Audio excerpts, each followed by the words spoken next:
The key phrase is, it's understandable. Understandable that I have all these triggers. It's understandable that I get upset when my husband ignores me at parties. It's understandable that given my trauma, I'm super sensitive to certain behaviors. It's understandable that I need a lot of attention sometimes. It's understandable that I'm in pain a lot. So the key phrase, it's understandable, is remarkably healing when you say it and you mean it. You're really understanding yourself. You're giving yourself empathy and compassion and love. And it's just incredibly healing. Welcome to the Divorce Survival Guide podcast, where we have open and honest conversations about co-parenting, separation, divorce, and the hardest question of all, should you stay or should you go?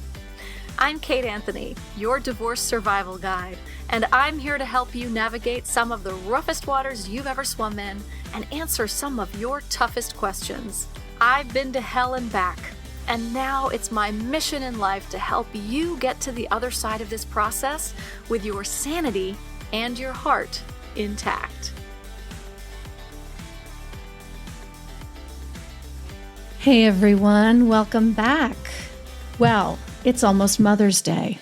What are we gonna do? This is a question I get every year. The multiple versions of the question. One is, I'm not gonna have my kids, or I'm not gonna have them for the entire day. Maybe I get them for a couple of hours. What do I do? How do I take care of myself? How do I spend the day in a way that doesn't feel shitty? Another version is, I have my kids, but I don't think my co-parent is going to do anything. It's not like he's going to take them out to get them gifts or to get me gifts and cards or whatever. This is an exercise in self-care.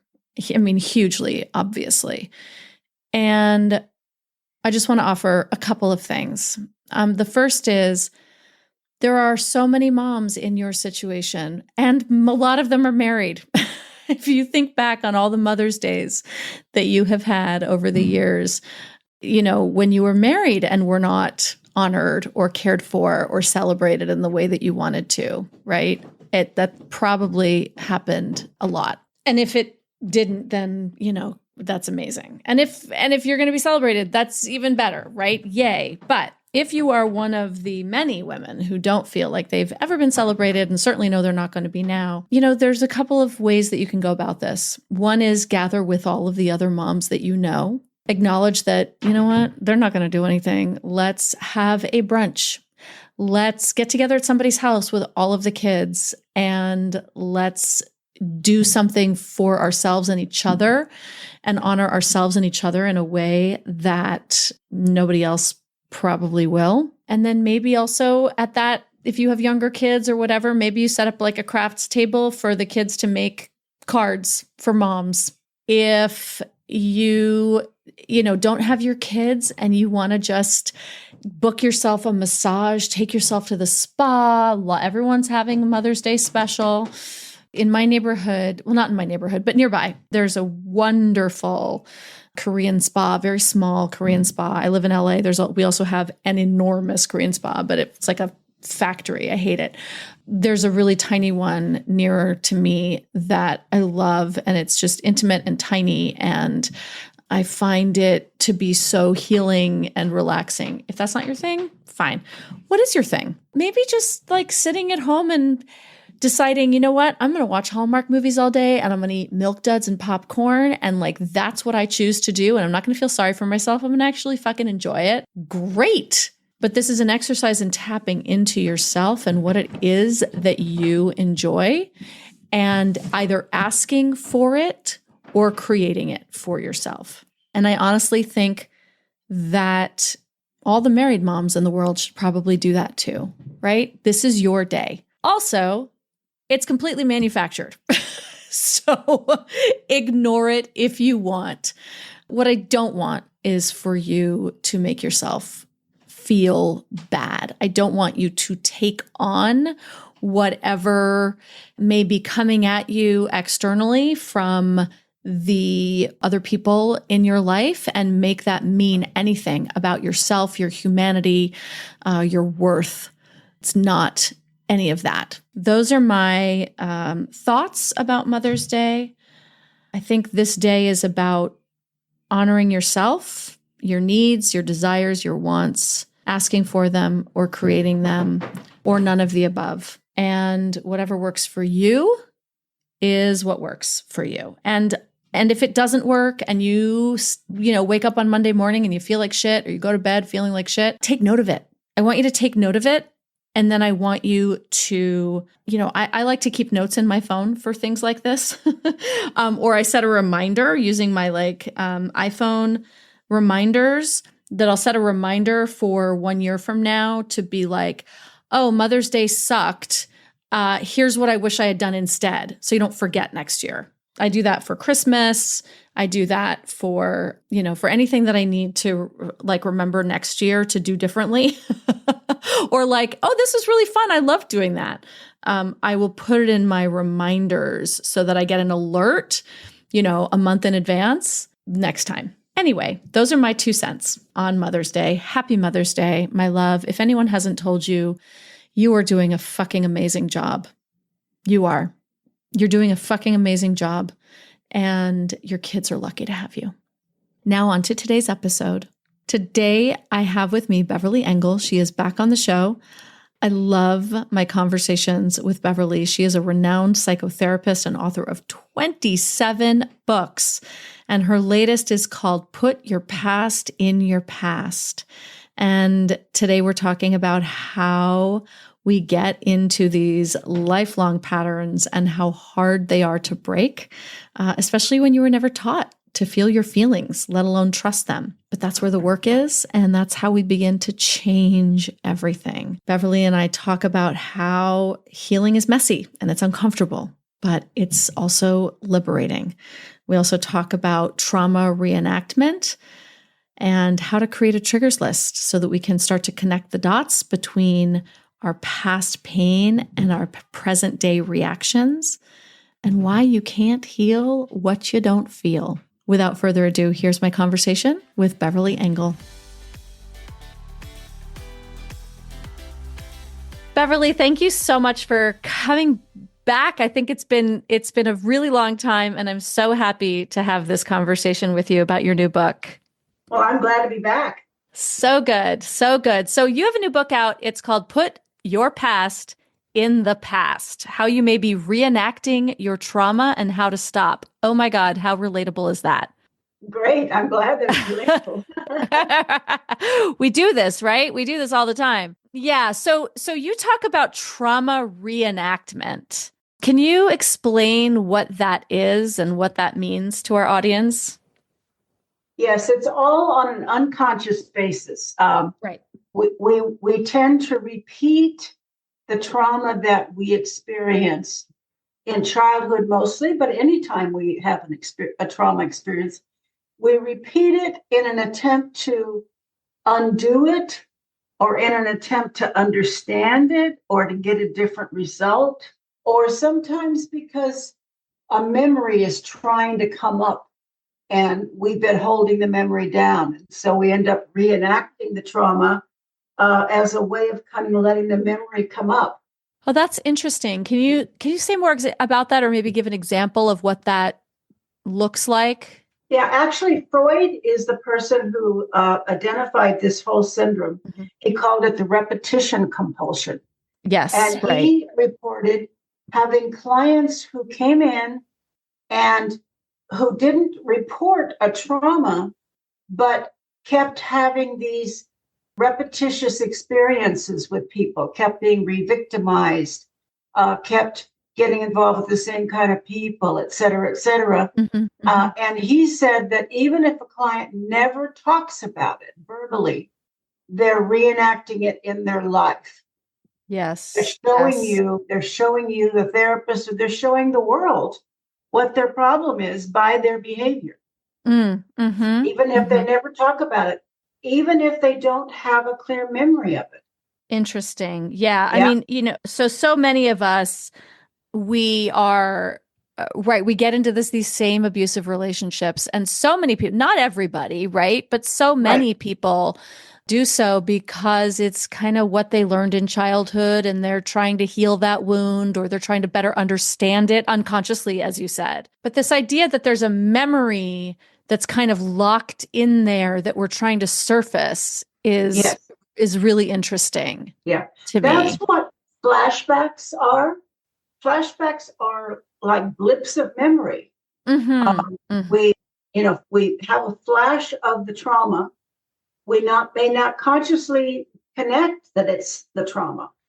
We have this flashback, and if we pay attention to our flashbacks, and if we pay attention to our triggers, those are also signals that memories are trying to come through. So it's kind of a shortcut, but you could also say that triggers and flashbacks are memories. Yes, right. Yes. How do you work with people? This is probably sort of a broad question, but generally, right?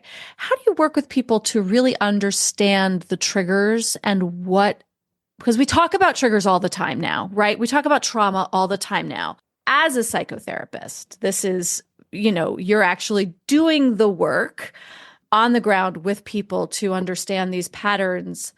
And so taking it from this common theme that we're talking about all the time out in the world about trauma and triggers, but like actually put it into real world applications of working with clients. How do you help them identify the trauma and the triggers so that they can begin to heal? Well, I encourage them to start paying attention to the things that regularly upset you. Okay. And I encourage clients to actually start a triggers list where they list their most common, most important triggers.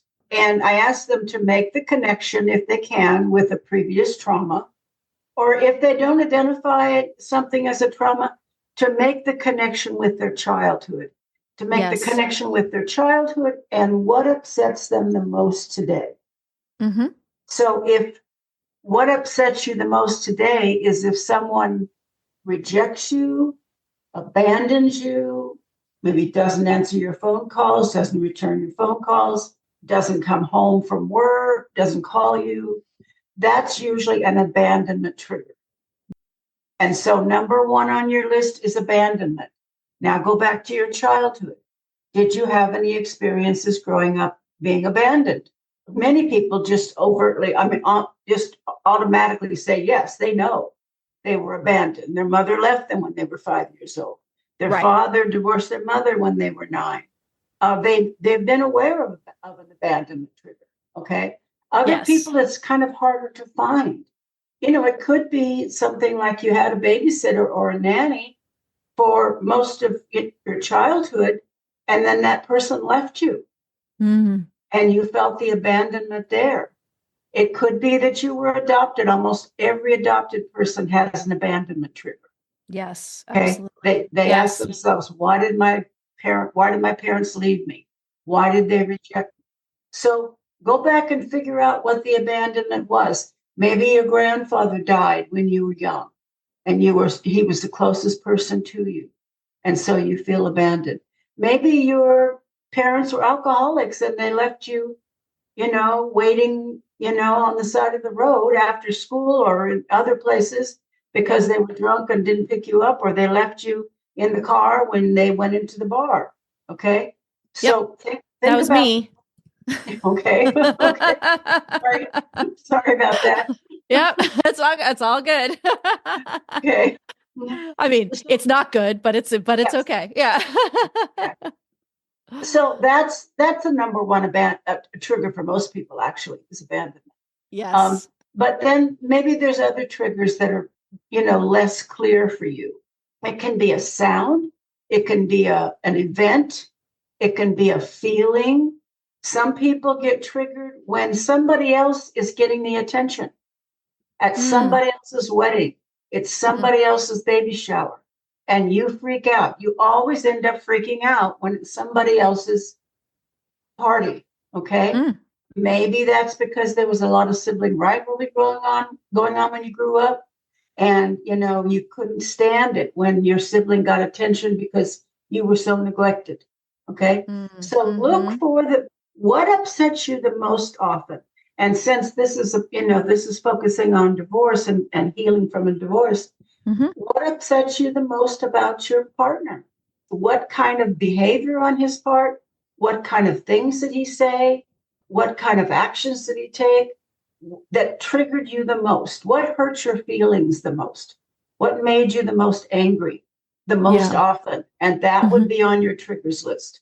And the Mm-hmm. benefit then of the triggers list is that you're not operating in the blind so much. The next time you get totally upset and you don't know why, go to your triggers list and say, okay, is it this? Is it this? And most of my clients are easily able to identify the trigger once they've made that list. Yes. And then you get to sort of take responsibility, right? And Yes. and I think what's important is discerning between what's my wound and what's someone rubbing on that wound.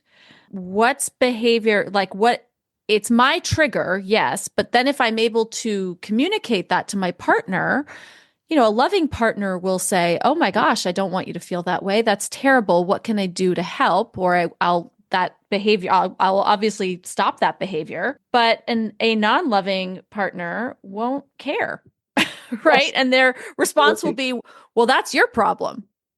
Exactly. Yeah. Exactly. And Yeah. so that can be how we can discern whether it's the relationship or because a lot of times we're going, well, is it him or is it me? I don't know. And that's a very helpful way to define whether it's, you or him. You made a very good point there. It's how does my partner react to me telling them about it? A loving partner will say, oh, now I understand. I'll be careful now. They'll be empathetic. They'll be loving. And like you said, an unloving partner will just, that's your problem. I don't care. You Right. know, Right. Right. And it's really, and sometimes like if you communicate your trigger to somebody, I mean, look, if you don't understand your trigger and you're just reacting, that is difficult in a relationship, right? right, That right. is not an easy person to be in a relationship with. But when you communicate it, then when you start to realize it and you can become a little bit more objective about what's happening, you can put some space between yourself and the reaction and it'll diminish. But if your partner doesn't care, then you're not in a healthy relationship, I think is the main Yeah. And you thing. got to be careful what kind of partner you have too going into that, because some partners will use it against you. That's right. That's right. Yes, communicate it if you feel safe. If you Mm-hmm. don't, because you and your partner have a history of him using it against you, then maybe you don't share it. That's right. And then that's also a sign that you're in an abusive Absolutely. relationship. So go back Yeah. to Beverly's other books Right. and Right. and learn more about that. Once the triggers are identified, right, and you've got this triggers list, and we go, okay, let's go back to the sort of defining incident, or patterns of incidents. How do you help people process that trauma once it's identified? How do we do that? After we've made the connection between the trauma and our current issues, Mm-hmm. we need to really focus in on our emotions. Mm. There's a saying, you can't heal what you don't feel. Mm-hmm. And trauma victims very often are numb to their feelings or they're Yep. dissociated. And Mm-hmm. so I'm saying, connect with your feelings, but if you're super numb and you're not having many feelings, then we have to start from there, helping you Yes. to be in the present and to have your feelings. There's an exercise I use called the feelings check that's really Mm-hmm. beneficial, where you just, every day or every other day, whenever you can, you check in with your feelings. You ask yourself, am I feeling angry, sad, afraid, or guilty or ashamed? Just trying to identify Yes. it in your body. And a lot of victims, former victims, can't do that. They're so disconnected from their bodies and from their emotions that they can't. So it's a process of beginning to do that, of learning how to connect with your feelings. Yeah. And one of the ways of doing that is a grounding exercise. If you're grounded and in the present, you're going to be able to connect with your emotions easier. If you're not grounded, if you're dissociated, then you're not going to feel your feelings. So grounding is important. You just simply put your feet flat on the ground. You take a deep breath and you clear your eyes and look around the room and find a color. Say, I'm going to identify all the blue in the room, and just slowly keep breathing, keep feeling your feet on the ground, and just scan your eyes and find the blue. And as you're breathing, keep doing that. Most people will feel considerably different when they're grounded than if they're not grounded. If they're dissociated, which means being dissociated means you're not in your body. We dissociate as a survival strategy. If we have a major accident, if we're being abused, we leave our body because our whole system can't take the trauma in the moment. And so we leave our body. It's very, great way of surviving something. But what happens is if we're not in our body, we won't have our memories and we won't have our feelings. So those are two exercises, the feelings check and the grounding exercise I begin with. And then I really have lots of exercises to help people identify those four major feelings, emotions: anger, sadness, fear, and shame. I remember when I first started my recovery journey a million years ago, and I could not identify a feeling. And I sort of started my recovery journey in Al-Anon, and I had a wonderful sponsor who, I called her every morning and she would say, "How are you feeling?" And I'd say, "Good." And she'd say, "Okay, so good isn't a feeling. So how are you feeling?" And I would just be completely, I was blank. Yeah. I was completely blank, completely dissociated. I could not do it. And she said, "I can't work with you until you have gone to a therapist and until you have learned to connect with yourself and thank God I had this. She was a wonderful sponsor because, you never know. In 12-step programs, sponsors are just people. They're not professionals in any way. And she sent me to a therapist, and the very first thing she did was give me the feelings wheel and was like, "Okay, here's a list. Can you identify any of the things on this list?" And she had it broken down into hard feelings and soft feelings, right? So I could feel the anger, I could feel the rage. Great. What's underneath that? Right. And it was a step-by-step process before I was ever able to, and then I would call Amanda and she'd say, "How are you feeling?" And I go, "Okay, hold on. And I would take out the list. "I am feeling scared." Right. And I felt like, wow. And then now I feel proud because I identified that I'm scared. Yes. Yes. Yeah. And it feels there's like a childlike sort of wonder to it. It is, but it is it's hard work when you've spent most of your life not understanding this stuff. Absolutely. And it can be scary. I mean, if you spent your life not feeling and then you start to have emotions, it can be scary. Like you feel out of control. Yes. Like, that's what right. if I can't control these feelings? It can be very scary, but it feels wonderful once you do it. It feels just absolutely wonderful. And it's, that's the sort of the process of growing your emotional intelligence is to be able to say, "I feel X. Yes. Oh, what's underneath that? Why do I feel this intense rage? Right? Because this is what our triggers will lead to. Yes. So why do I feel this intense rage when this thing is happening? Right? First, I got to know that, oh, that's rage. Oh, interesting. Yeah. I think when we get triggered, we get overwhelmed by the feelings and we're not able to identify what they are or have any objectivity, any sort of distance from them. We just get flooded, and then we can't communicate, we can't do anything about it. I do want to talk about that feeling of like how scary it can be and messy, right? It's really messy when we experience our feelings for the first time, when we feel the feelings, right? It can be really gross and messy for a long time because we don't know how to communicate them properly. Or how do you work with people to through that messiness, through that fear, through that difficulty in communicating, whatever it is? What is that process like?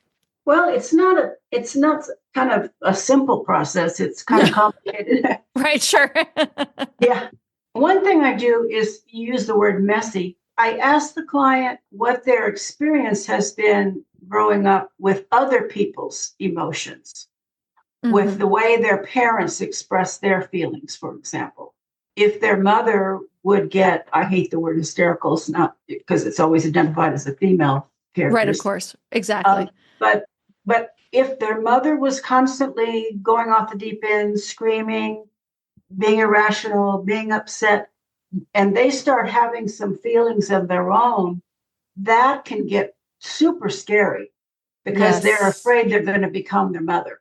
Mm-hmm. Or if their father, beat them up every time he was angry, they're afraid that they're going to be like their father. That's right. So we talk about that just because your parents acted this way around their emotions doesn't mean you will. In fact, because you're focusing on your emotions in a positive way and learning how to express them, you're not as likely to become your father. That's right.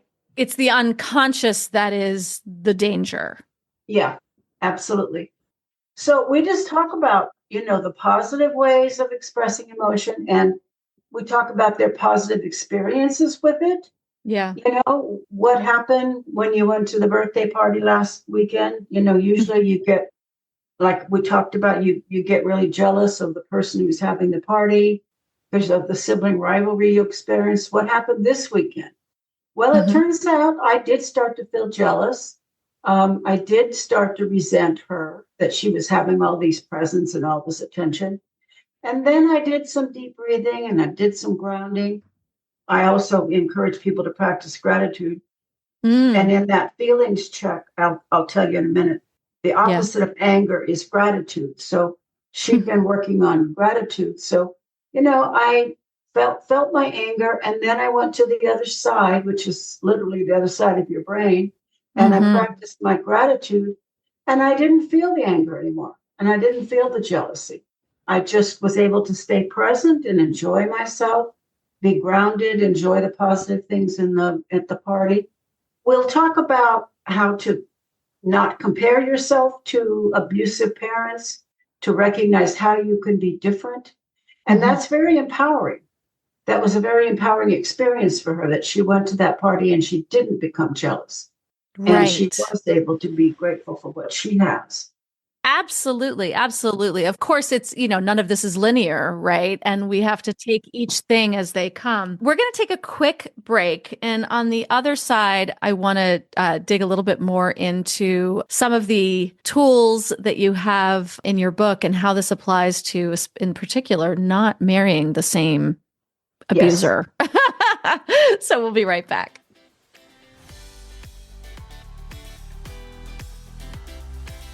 Divorce is hard. No question about it. The uncertainty, the isolation, it can feel like you're drowning. But you don't have to go through this alone. There's a place where you can gather with other women going through divorce and get expert advice from professionals like me. Phoenix Rising, a divorce empowerment collective. Phoenix Rising is an ongoing group coaching program designed to walk you through some of the hardest parts of your divorce in community with other women who are going through it too. In Phoenix Rising, you get 3 live coaching sessions with me every month, plus a guest expert call with a top industry professional every month. You'll learn exactly what to do, when and how, but more importantly, you'll have a community of women who truly understand. Because when women come together and share their stories, something powerful happens.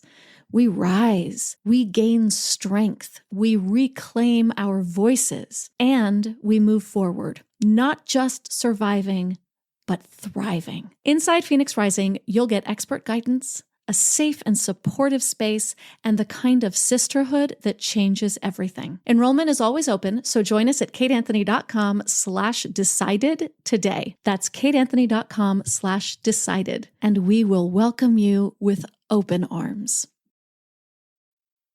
So guys, we all know divorce is hard. Co-parenting, even harder. That's why most of my clients use our Family Wizard, the #1 most referred co-parenting app out there. Our Family Wizard eliminates misunderstandings with a secure, uneditable messaging system, which is the best way to document communication for court. If you need to share schedules, expenses, or important updates, it's all in one place. No more he said, she said. Plus, with features like tone meter and detailed activity logs, it helps keep communication civil and accountable. When people know their messages are permanently recorded and reviewable, they tend to stay more in line. Courts, attorneys, and therapists recommend it because it works, helping co-parents stay organized and reduce conflict. So, ready for smoother co-parenting? Go to kateanthony.com/OFW today and take control of your communication. That's kateanthony.com/OFW.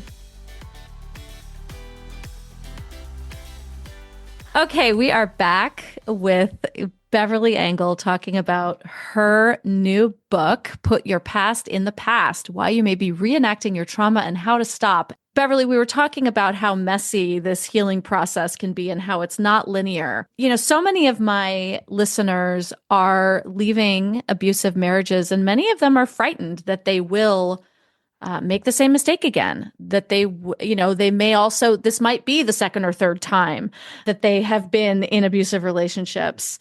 Let's talk about your book and how you address these issues in the book and how the tools that you give people so that they can sort of work to avoid this again. Okay. Well, the first thing is making the connection. If you have a pattern, you need to discover what the pattern's telling you. Okay.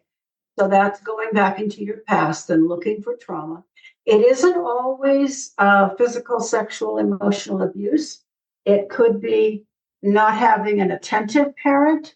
Yes. Having a neglectful parent. Mm-hmm. It could be a trauma like a fire, a major accident, but usually it's about abuse. It's about either abuse or neglect in childhood. And it's not always your parents. It could be a teacher, a coach, a grandparent, somebody important in your life. So the first step always is to make that connection. So if you had a partner who was an alcoholic, obviously go back in your childhood and look for the alcoholics. Okay. Right. Yep. If the trauma was abandonment, again, go back and look for the abandonment. If the trauma was cruelty and, yelling and verbal or physical abuse, look for that. So you need to find that in your childhood. You may have a real strong need not to find it. Okay. Yeah. We have a really strong need to deny these things and to forget these things. So it isn't as simple as you would think it is. It's sometimes hard to find it because we tend to blame ourselves. Victims tend to blame themselves for abuse, to make excuses for abuse, especially sexual abuse. So we don't want to blame the person. We blame ourselves. We don't want to face the trauma, especially again with sexual or physical abuse. We don't want to face it. And so we make excuses. We cover it up. We blame ourselves. We do everything possible to not face the fact that my father used to beat the hell out of me all the time. It's amazing how people are capable of totally blocking that out. So when you go back and look, don't skip through it too quickly. Yeah. Okay. Ask other members of your family, safe members, like if you have some siblings, ask them what their experience was. Don't lead them. Just, ask them what their childhood was like. Don't take it that, just because they don't remember anything doesn't mean it happened either. It didn't happen because they also be in denial. Okay. Right. Yeah. But they can be a source of good information.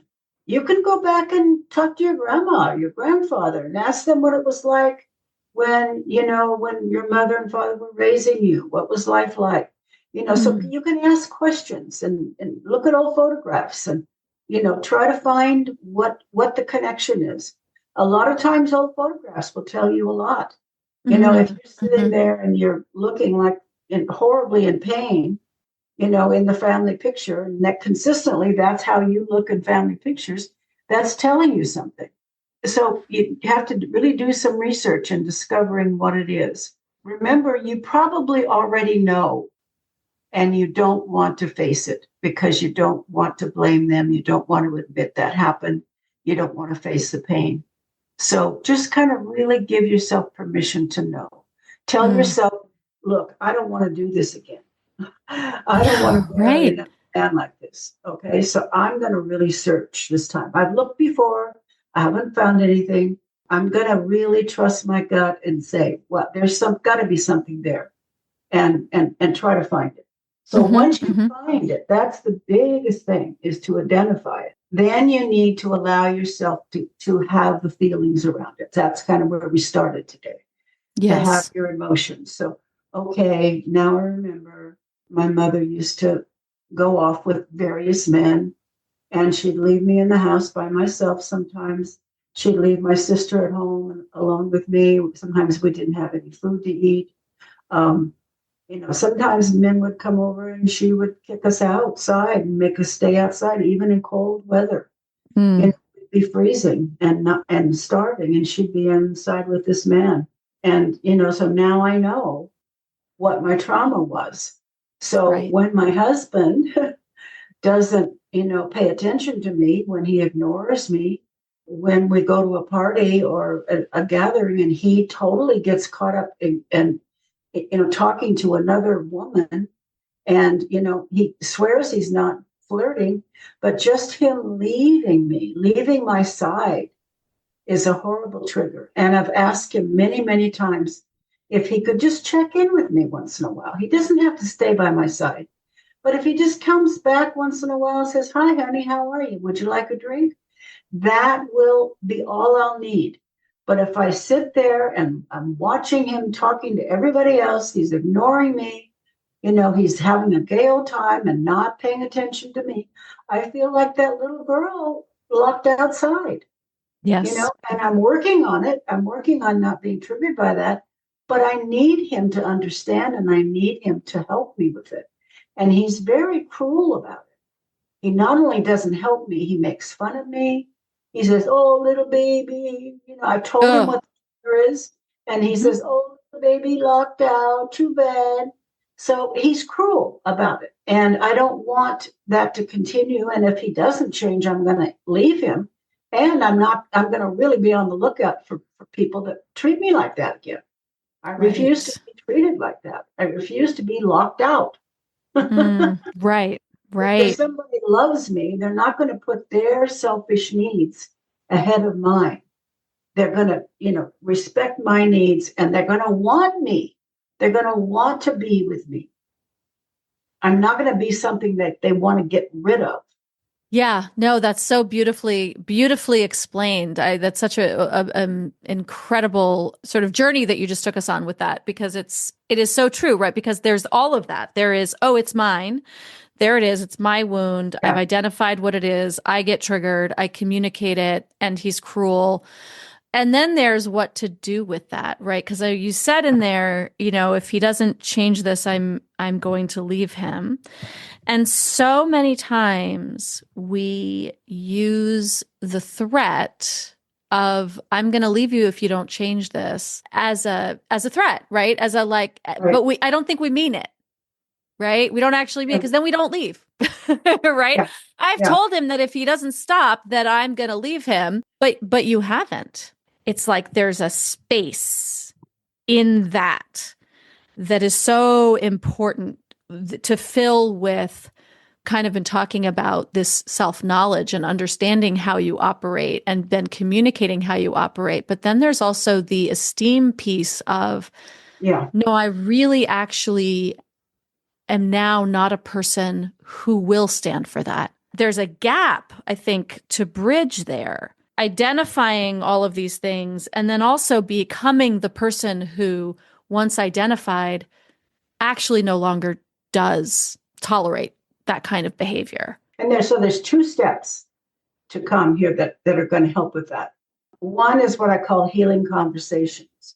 One part of that is sharing your trauma with somebody who's compassionate and understanding and that will really hear you versus your husband who says, you're a little baby, Right. So it's like sharing up with a compassionate person or a healing conversation can be going to the source, going back to the parent who treated you that way. Now there's all kinds of issues with that, all kinds of problems with that, but there can also be a huge benefit. So if this person went back to her mother and said, Mom, I want to have a conversation with you about the way you treated my sister and I. And, I've worked on forgiving you and I love you, but I really want you to hear me out about how much that hurt me.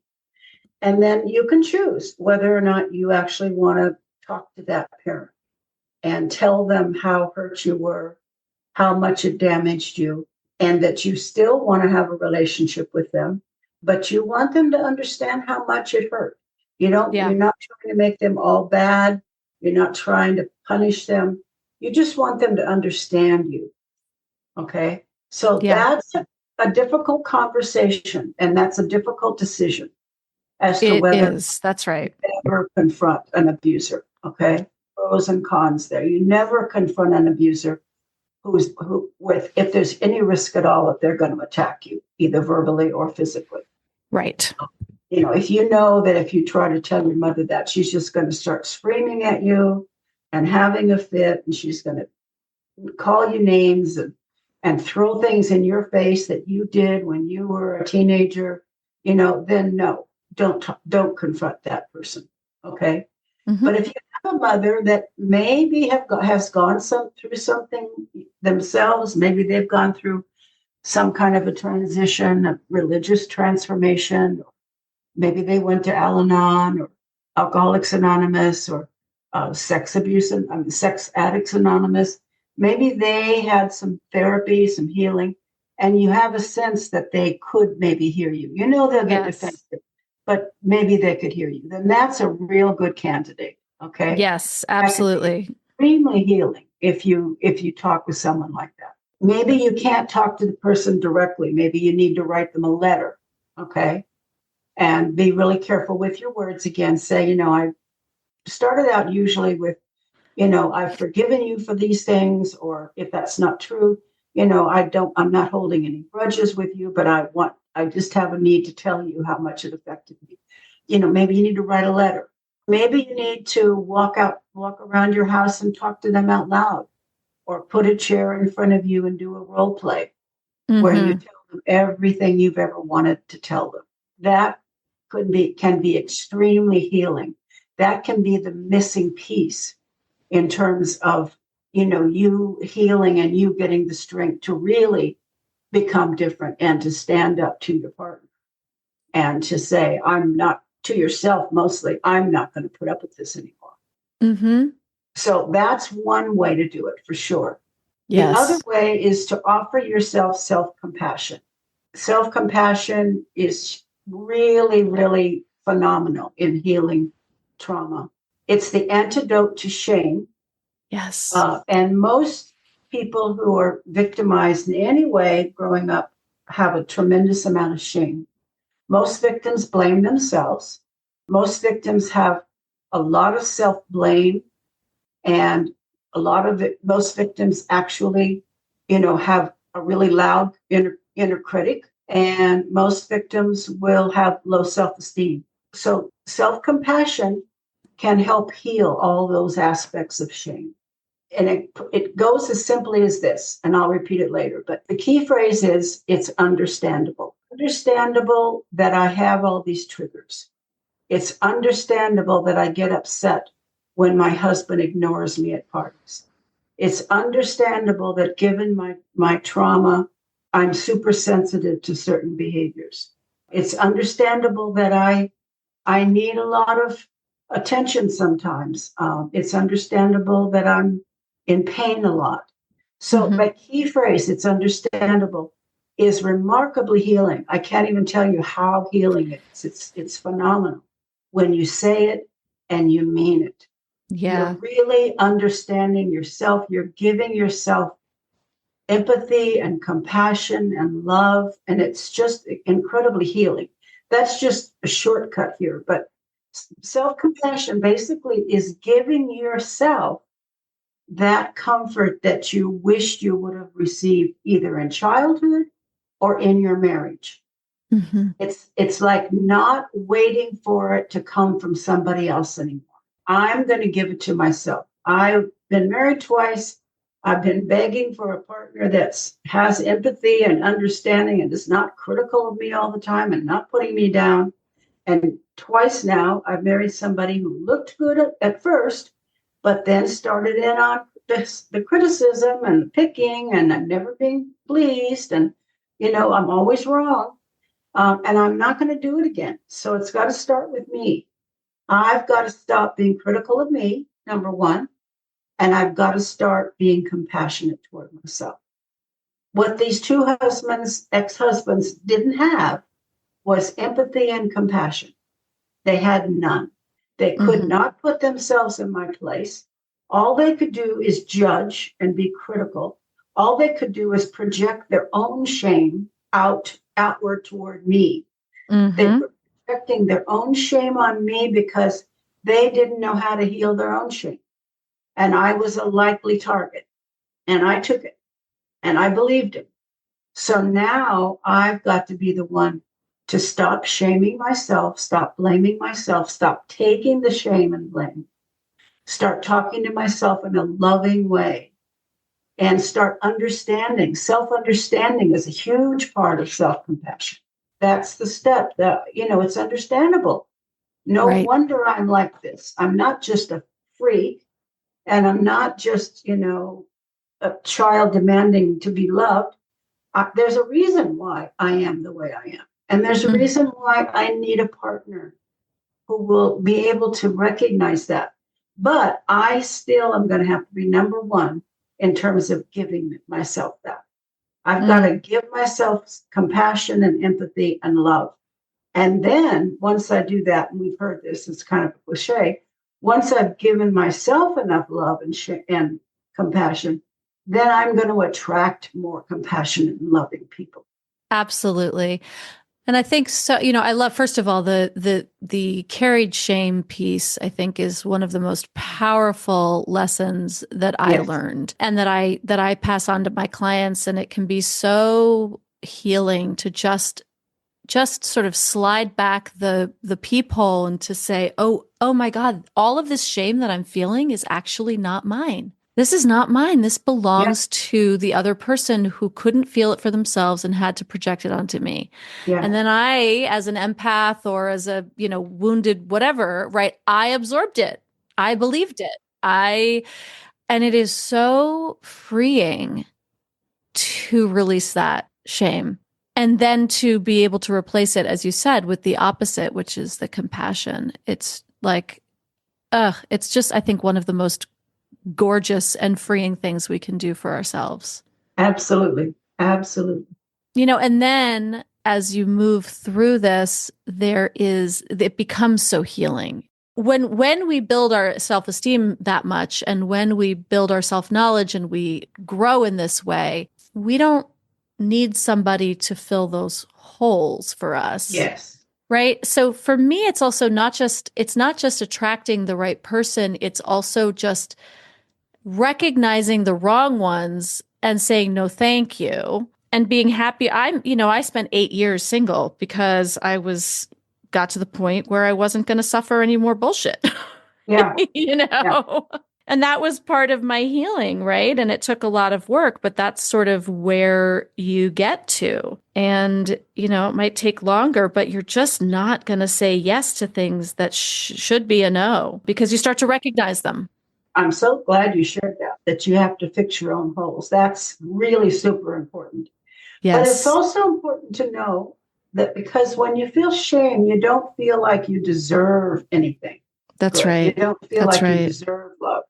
So, yes, building yourself up and healing your own wounds is going to be super important. And to learn that you do deserve to be treated well. That's right. We don't want somebody else to have to fill up our holes, but we deserve to be treated with love and respect and consideration. And when you're full of shame, you don't believe that. You don't believe that you deserve those things. In fact, that's what causes a lot of re-victimization, especially for women, is shame, because they don't believe they deserve to be treated well. They're just full of shame and self-blame. Women in particular, like 72% of women who are physically and sexually abused will be re-victimized because they have such low self-esteem. They don't respect themselves. They don't respect their body. They don't have good boundaries. And they feel hopeless and helpless and powerless and don't defend themselves. And they have low self-esteem and a poor body image. And so they will sometimes accept what we can get. That's right. We don't think we can get anything better. And so that's right. It's a key factor in being re-victimized too, whether it's emotional or physical or sexual abuse. Yes. So all of this healing work is sort of the thing that helps us to stop reenacting this trauma. Yes. And sometimes, we have to look at ourselves too, because we don't, with you, I know you focus on divorce, and that's a super important thing, not repeating, unhealthy marriages. But we also have to look at our tendency to repeat our trauma, especially if it's abuse, with our children. Yes. We can't be passing on to our children the way we were treated. That's right. That's another way of reenacting trauma, is to become like our parents. Right. This is sort of that other cycle of abuse that we talk about, which is that it becomes the generational cycle that we are, very often victims become abusers because it's the only way that they can feel powerful, and it's all unconscious. Absolutely. But absolutely. This healing work, I will always say that it takes one generation to stop generational cycles of abuse. Yes, right. Yes, and so it's our job, it's our duty at this point, I believe, because we have access to information and books like yours. Beverly, you've written 27 books. There is no shortage of information out there for us to learn and grow and heal in ways that, other generations just didn't have. So if we can do this work and put a stop to this stuff, I think it's incumbent upon us to do so, and we can save our kids. Absolutely. Absolutely. Beverly, I could talk to you all day about this. But where can everybody find you and all of your incredible books, including this one? And what other words of wisdom would you like to leave people with? Well, we'll start with the words of wisdom. I just really want people to understand that they do need to be very forgiving of themselves for the way they have reenacted their abuse. Okay. Whether it's by getting involved with the same kind of abusive partner, whether it's tending to treat your children the way you were treated, whether it's a tendency to have some sexual issues because you were sexually abused and you unconsciously reenact some of that stuff, but to be very self-forgiving and self-understanding. If you had known better, you would not have done it. And now that you understand yourself better, there's a huge opportunity for you to be a completely different person in terms of not being caught up in this reenactment. The better you can be at self-forgiveness, self-compassion, the more you can heal and the more you can not pass this stuff on to other people and not keep repeating it in the next marriage or whatever. That's right. So I really want to encourage people to be self-forgiving, self-understanding. People can reach me at www.beverlyengel.com. I have another website called healmyshame.com. I have tons of my articles, tons and tons of information about shame on that one. Ooh, I love it. Buy my books on Amazon, Barnes and Noble, most bookstores. It's coming out March 18th, and I would appreciate their support. Absolutely. Listen, everybody, get this book. Really, if you have loved Beverly's previous books, Escaping Emotional Abuse, which we talked about a few years ago, It Wasn't Your Fault. I mean, so many books that you have written that are so powerful. Everybody, please get this book because this is how we stop these patterns. This is how we do it. So, Beverly, thank you for writing this book. Thank you for coming on and sharing your incredible wisdom. And I'm just so grateful for you that you're in the world, particularly in my orbit. Well, I'm grateful for you too. I love being interviewed with you because you share so much yourself. You share many experiences of your own, and you make everything really human and really nice to hear. So, and I really wish you a lot of luck with your divorce workshops. I think you're doing really important work. And I'm definitely going to be referring my clients to your latest book. Oh, thank you so much, Beverly. I so appreciate it. Thanks for tuning in to another episode of the Divorce Survival Guide podcast. If you like what you hear, head on over to Apple Podcasts or wherever you listen in and leave me a review. And don't forget to follow me on Instagram at the Divorce Survival Guide. I'll see you next time, and until then, remember, you, my love, deserve to be happy.